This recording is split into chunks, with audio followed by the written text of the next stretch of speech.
Yung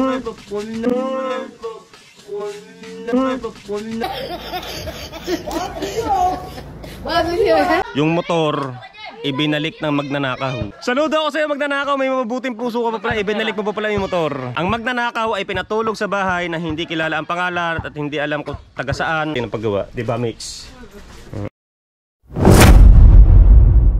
Good morning everyone. So ito na naman tayo sa nagaganap dito sa ating lugar sa Batangas. Punong-puno na naman ang pag, mga kalaws, o kulabo. Kahapon sobrang lala. Oo mga kalaws, ito ano siya, para tayo nasa Tagaytay pero hindi malamig.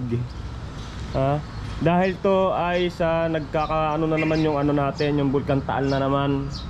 Hindi namin alam paano umabot yan dito, layon-layo nun dito. Ayan o, so ang sakit na ng ilong ko, tsaka medyo inuubo-ubo na ako dahil dito. Medyo mahirap-hirap huminga. Kasi nga sa ito to sa mga pag na yan. Kasi ang sabi sa ano, may kasama kasi itong mga gas o something na ano, itong anong to, delikado lalo na sa mga bata. Marami na isinugod sa ospital dahil sa nangyayaring ito. Oo, so kailangan daw na naman ng face mask para dito, para kahit pa paano maiwasan yung pagsinghot ng ganitong ano, yung parang usok na yan, no? Oo, sakit na nga ng ilong ko. So yung mga kalogs, punta lang tayo ng Barangay Bukanan. May kibalita tayo doon kung anong mga kaganapan na meron doon. Tapos ito isa sa oli ko, tumutulo siya. Hindi siya malakas ang tumulo, yung papatak-patak na tulo. Christmas pala doon sa Bimiri. Pero pag nakatambay kasi ito na may tubig, eh mauubos ang laman ito mga kalogs. So mga kalogs, tara na, punta tayo ng Barangay Bukanan. Let's go. Yung dagat, di na makita yung ano. Ara, Diyos ko. Di makita ang kabuhayan. Di makita ang kabuhaya sa kapal ng usok doon sa bulkan na yan. Oh. Kulabo eh. Wala talaga makita oh. Oh, para na ulap yung dagat. Oh. Dalawang parating dito. Kabakawan na naman dito mga kalogs oh. Dumating si na Tikong tsaka si ano. Kami nga, may bakaway pa mawala na. Nasaan yung huling ano? May huli, nasa taas na agad. Nasa taas na, mabilis eh. May ano ka, may huli kang marilat. Wala, isang piraso. Tara, bibiling ko. Are mga kanog. Are, nabako kami are ay naggusong kami ng bangka, kita nyo naman. Ayun, bangka hindi na itinas namin. Baka sabihin nila naman kayo. Kamukha niya sa mga huli. Baka sabihin nila naman kayo, yan. Asan tayo yung huli? Okay, so bibili tayo marilat. Masarap kasi marilat. Alright, oh, ayan, mabait na asawa. Tama, bibigyan ng pagkain ng asawa. Ay, talaga naman. Alright, so matuta tayo doon sa nagkakahulihan ng isda. Makabili ng marilat. Wala pala marilat, ang huli ni Jerby. Eh, meron doon marilat, nakasakay na tricycle ka, kaya na maharangin.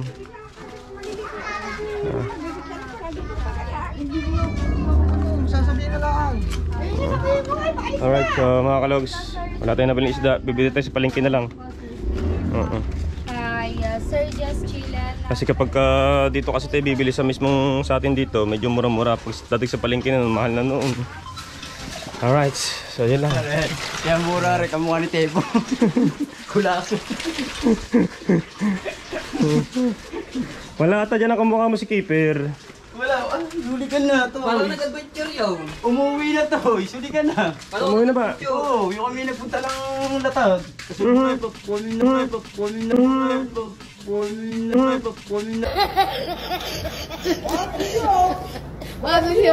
Andyan. Umuwi na pala. Sabi si Sab. Kala ko mag-iilog pa. Yun o. Dito muna tayo. Jung! Opo! Opo! Jung! Jung! Sa bahay na mama.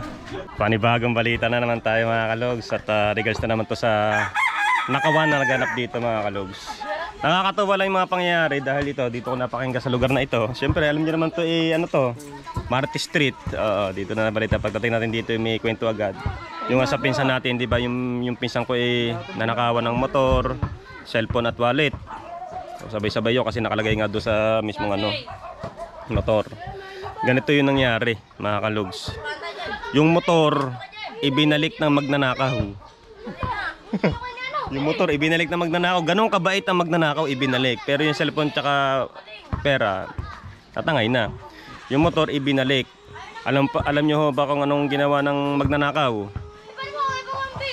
Tinex yung ano, yung sa Shopee delivery na sinabi na nandun ika ang motor niya sa Globe Park. No, totoo yun ah.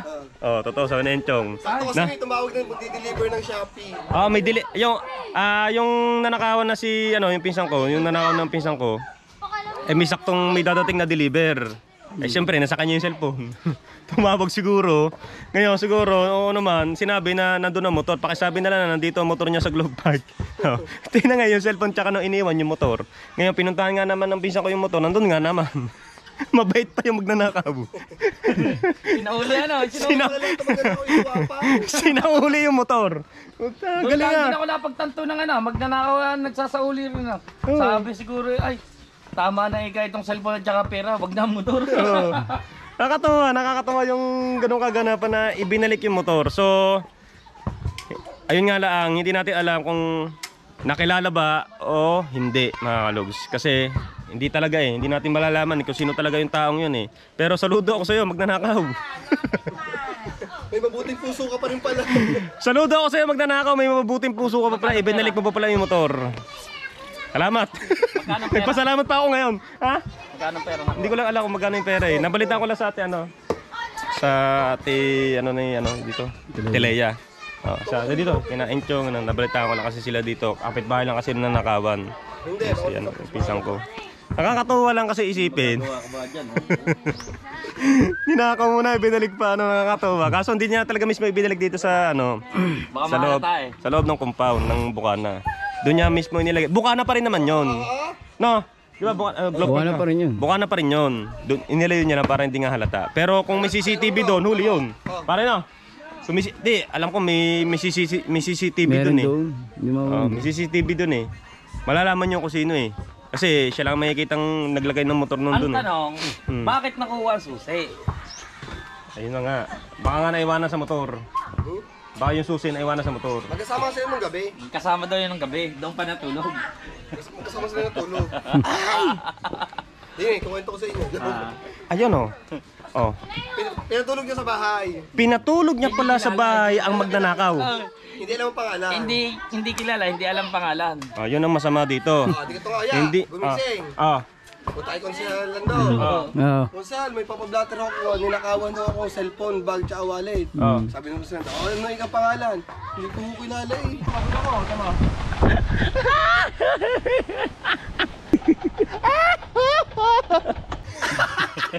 Kasi din nagsabi sa akin. Pero tulog niya sa bahay. Pinatulog niya sa bahay. Ito ang malupit.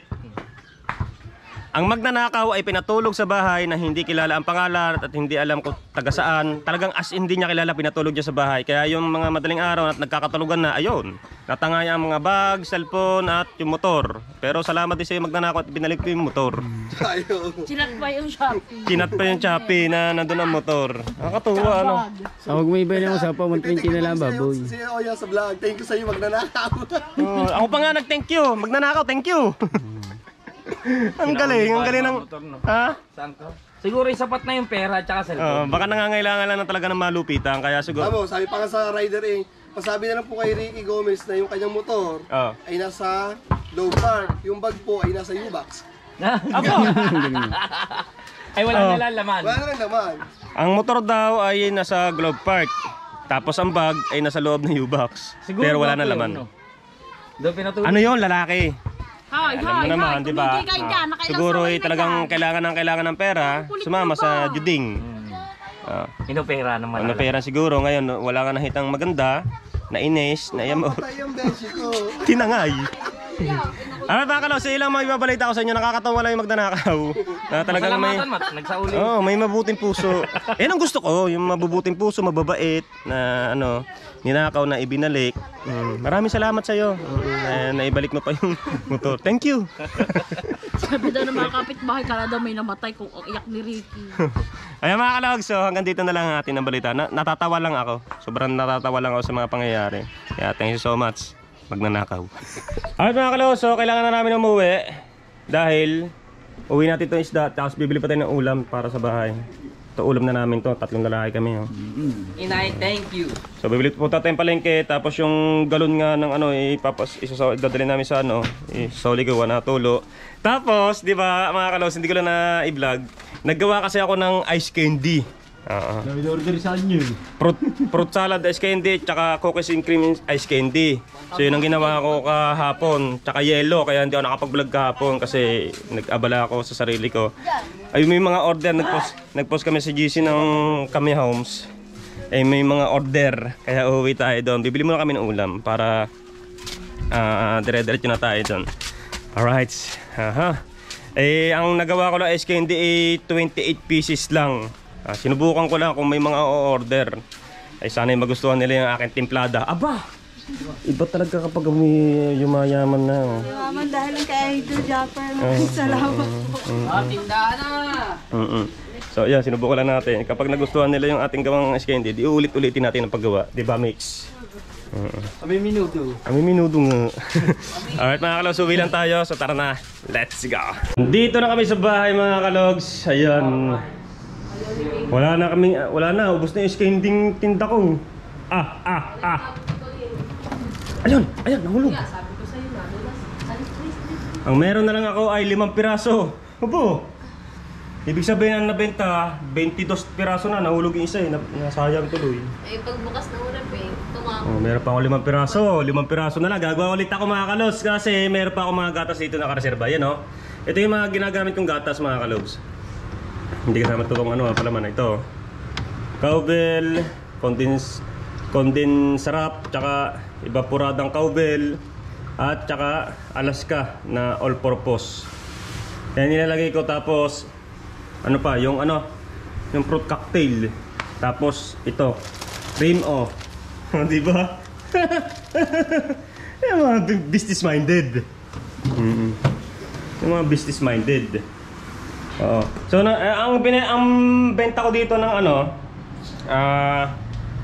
tagdon fruit ice candy.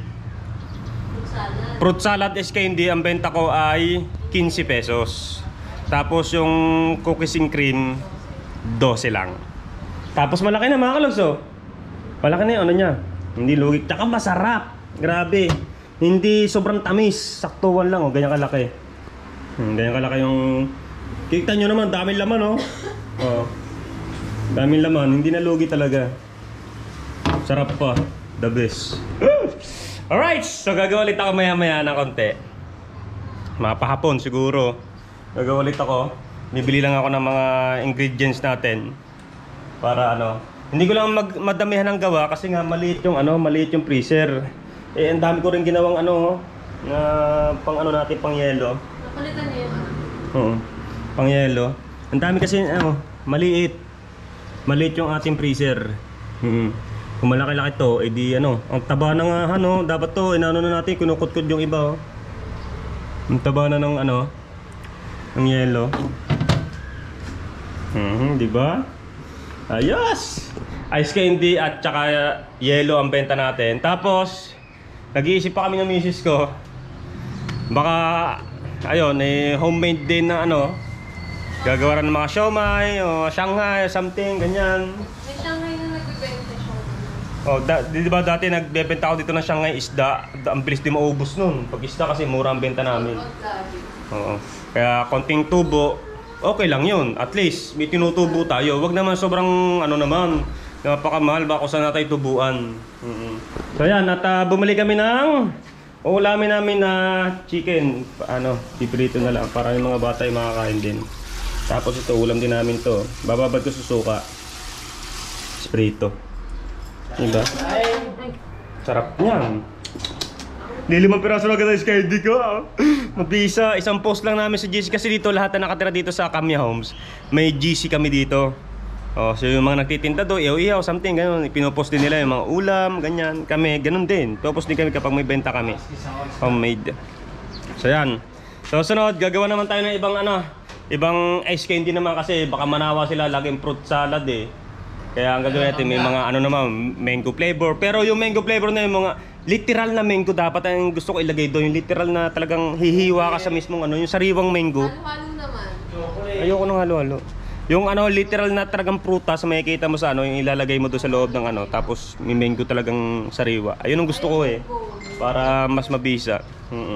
So ayan, di ba? Pagka talagang nasa isip mo ay maghanap buhay, makakaisip ka ng ganito. Kahit maliit lang yung tinutubo namin ng asawa ko, it's okay lang, para makabawi lang tayo ng mga bayarin natin sa kuryente. Kasi isa sa pinaka expensive na binabayaran namin dito sa bahay, yung kuryente ng bahay.